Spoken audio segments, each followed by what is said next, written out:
Where the Light Gets In, written by Lucy Dillon, and read by Karen Cass. Prologue.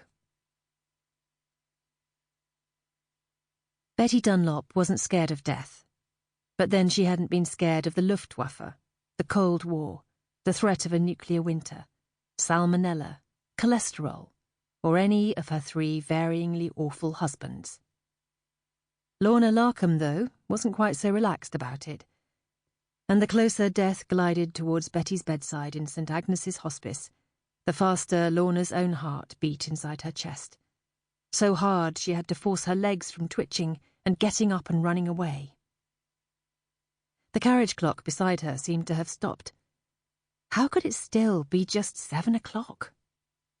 Lorna had arrived at 6 to start her volunteer shift, and the ward sister had intercepted her before she'd even got her jacket off to warn her that Betty, 93 the week before and still roller set and L-netted to the nines, had started to decline overnight. We knew something was up when she didn't ring for her cocoa. The nurse put her hand on Lorna's arm, seeing panic freeze her face. She's still with us, though. Keep the music going. Chat even if she doesn't reply. Let Betty know she's not on her own. I'm just down the hall if you need me. Discreetly, Lorna lowered her knitting to check Betty's hooded eyelids. Knitting had been one of Betty's hobbies too, something they'd chatted about when she'd first dropped in, to offer an hour or so of company. Lorna always brought her wool bag along with her to the hospice.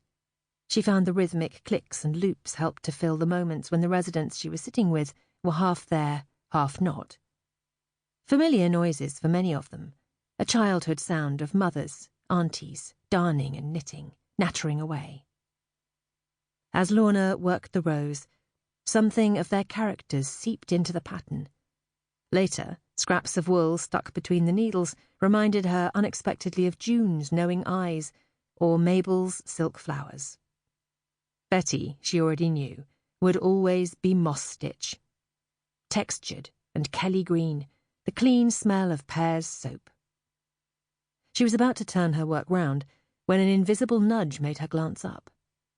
Rudy, Betty's anxious dachshund, was stirring in his basket. Outside, the fat white moon had slipped out from behind a cloud, and the room felt chillier, as if someone had opened a window. Lorna's pulse throbbed in her throat, alive and hot and determined. The music, some bland classical piece. Sample complete. Ready to continue?